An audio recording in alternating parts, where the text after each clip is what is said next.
item number 11A, Shri Piyush Goyal.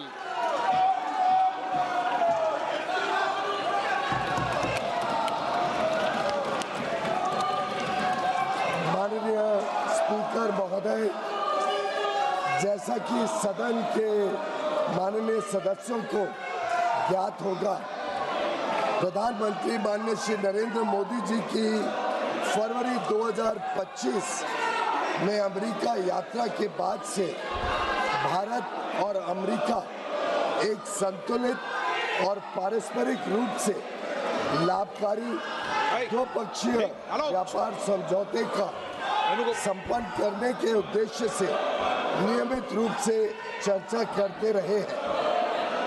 इसी को ध्यान में रखते हुए दोनों पक्ष के वार्ताकारों ने पिछले एक वर्ष में विभिन्न स्तरों पर गहन बातचीत की है। दोनों पक्षों के महत्वपूर्ण और विविध हितों को देखते हुए यह स्वाभाविक है कि दोनों पक्ष अपनी अपनी अर्थव्यवस्थाओं के महत्वपूर्ण और संवेदनशील क्षेत्रों की रक्षा करते हुए सर्वोत्तम संभव परिणाम सुनिश्चित करना चाहेंगे। इन वार्ताओं के दौरान भारतीय पक्ष अपने संवेदनशील क्षेत्रों, विशेषकर कृषि और दुग्ध क्षेत्रों के हितों की रक्षा सुनिश्चित करने में सफल रहा है। अमेरिकी पक्ष के भी कुछ ऐसे क्षेत्र थे जो उनके दृष्टिकोण से संवेदनशील थे। लगभग एक वर्ष तक चले कई दौर के विचार विमर्श के बाद दोनों वार्ताकार दल द्विपक्षीय व्यापार समझौते के कई क्षेत्रों को अंतिम रूप देने में सफल रहे। 2 फरवरी 2026 को प्रधानमंत्री जी और अमेरिकी राष्ट्रपति डोनाल्ड ट्रंप ने द्विपक्षीय और अंतर्राष्ट्रीय महत्व के कई मुद्दों पर फोन पर चर्चा की। इसके बाद राष्ट्रपति ट्रंप ने अमेरिका को किए जाने वाले भारतीय निर्यात की दर घटाकर 18% करने की घोषणा की।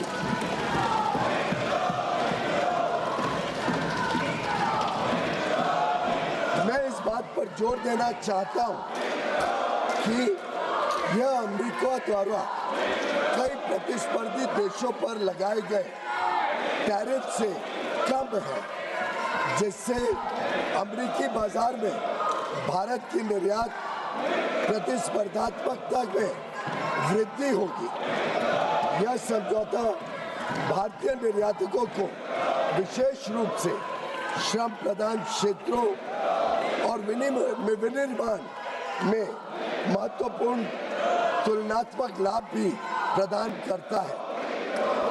मैं इस सम्मानित सदन के समक्ष यह दोहराना चाहता हूं कि खाद्य और कृषि क्षेत्र में भारत की प्रमुख संवेदनशीलता का पूर्णतः ध्यान रखा गया है।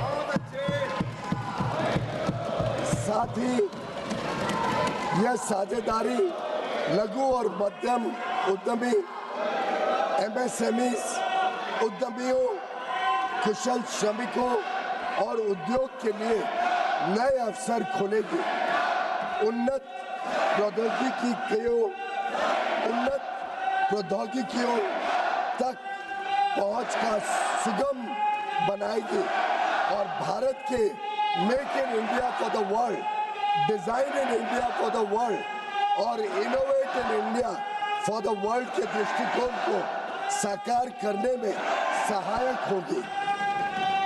यह ऐतिहासिक ढांचागत समझौता भारत अमेरिका संबंधों को मजबूत करने और विकसित भारत 2047 की दिशा में हमारी यात्रा को आगे बढ़ाने की दिशा में एक महत्वपूर्ण कदम है और यह दुनिया के 2 सबसे बड़े लोकतांत्रिक देशों के बीच मजबूत जुड़ाव को भी दर्शाता है।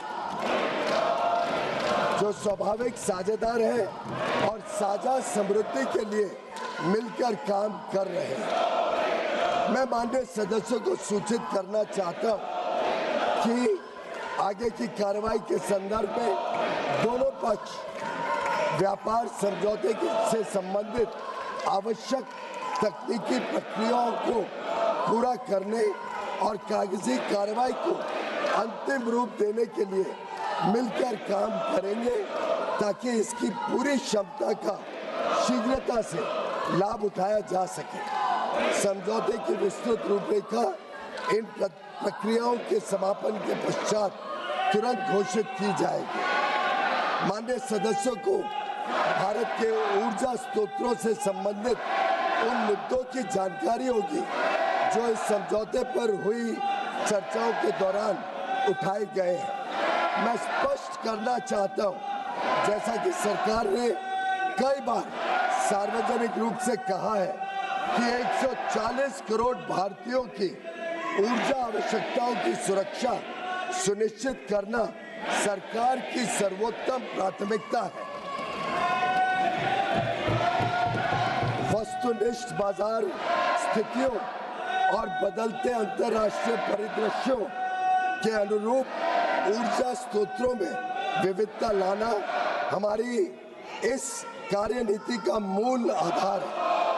भारत की सभी कार्रवाइयां इसी बात को ध्यान में रखकर की जाती हैं।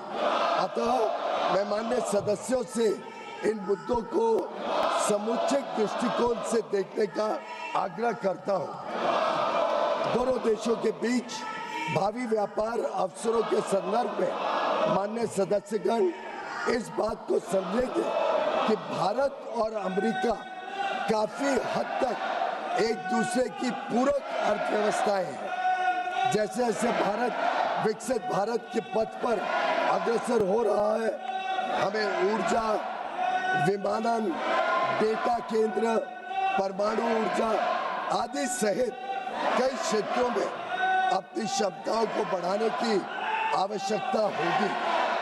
अमेरिका इन क्षेत्रों में दुनिया का अग्रणी देश है, इसलिए हमारे लिए इन क्षेत्रों में व्यापार की संभावनाओं पर ध्यान केंद्रित करना स्वाभाविक है, जिससे न केवल हमारी खरीद में बल्कि हमारे अपने निर्यात में भी विस्तार होगा। हमारा अनुमान है कि तुलनात्मक लाभ के परिणाम स्वरूप कई क्षेत्रों में भारत का निर्यात अमेरिका में भी काफी बढ़ेगा।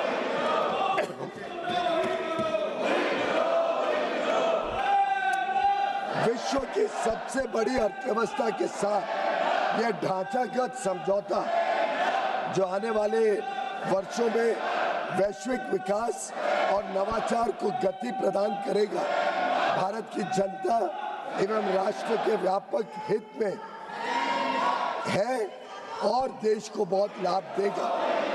यह विकसित भारत और आत्मनिर्भर भारत दोनों को सशक्त बनाता है।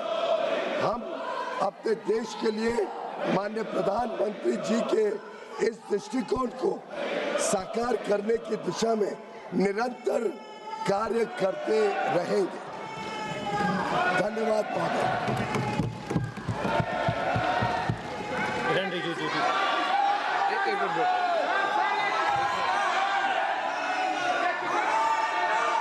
माननीय सदस्यगण, ये सदन देश के लोकतंत्र का उच्च सदन है और आप सभी दलों ने समय समय पर इस देश के अंदर अलग अलग कालखंड के अंदर सरकार में भी रहे, लेकिन मेरा मत है कि इतनी लंबी सरकार में रहने के बाद भी हम इस उच्च सदन की मर्यादाओं, परंपराओं को तोड़ रहे हैं। विरोध का तरीका होता है, विरोध के तरीके और भी हो सकते हैं, लेकिन आप अपनी इलाके से छोड़कर उस जगह जाकर मर्यादाओं को तोड़ोगे तो देश के अंदर लोकतंत्र के प्रति लोगों का विश्वास भरोसा कम होगा। आप सब चुनकर आते हैं, सदन के अंदर सदन के बाहर विरोध का तरीका होता है, लेकिन हम इतने वरिष्ठ नेता आप हैं, आपने शासन किया है, लेकिन नहीं बोलने देंगे वो नियम प्रक्रिया से चलता है, लेकिन आप मर्यादा तोड़ेंगे उचित है क्या? आप इधर से उधर जाकर आपके सदस्य इधर से उधर जाएंगे, ये उचित है क्या? यही मर्यादा बनाना चाहते हैं क्या आप? आपने इतने साल के शासन करने के बाद आपने यही परंपराएं लागू किए। आप वरिष्ठ लोग हैं, बालू जी आप इतने सीनियर नेता हैं, ये देश में अच्छा लग रहा है कि आपको? आप इधर जाकर मंत्री बोल रहे हैं, आसन पे जाके खड़े हो रहे हैं, सत्ता पक्ष की तरफ बैनर लेकर आ रहे हैं। मर्यादा पहले भी विरोध हुआ है, लेकिन मर्यादा कभी किसी ने नहीं तोड़ी। आप शासन में रहे, ये प्रतिपक्ष में रहे, तब भी विरोध हुआ है, लेकिन मर्यादाएं कभी नहीं तोड़ी। लेकिन आप जो मर्यादाएं तोड़ रहे हैं, ये उचित नहीं है। आप शासन को ये मजबूर नहीं कर सकते। मैं आपसे पुनः आग्रह करता हूं, आप मर्यादा रखें, अच्छी परंपराएं रखें। विरोध का तरीका हो सकता है आपका, विरोध आवाज से नहीं शब्दों से होता है, विरोध तर्कों से होता है। नारेबाजी से, बैनर से विरोध नहीं होता, विरोध शब्दों तर्कों से होता है, असहमति मुद्दों पर होती है। वैचारिक मतभेद हैं, वैचारिक मतभेद बोलना चाहिए, ये सदन वैचारिक मतभेदों के लिए बोलने के लिए, लेकिन ये तरीका ठीक है क्या? नो। अगर आप यही तरीका अपनाना चाहते हैं तो अपनाएं। मेरा एज अध्यक्ष के नाते आपसे आग्रह रहता है, सदन से आग्रह रहता है कि सत्ता पक्ष हो चाहे प्रतिपक्ष हो, सदन की मर्यादाओं परंपराओं को बना के रखें। ये सभागृह आपका है, आप इस सभागृह का जितना अपमान करेंगे देश आपको देखेगा, और आप इस सभागृह की प्रतिष्ठा को गिराने का कृत्य कर रहे हैं।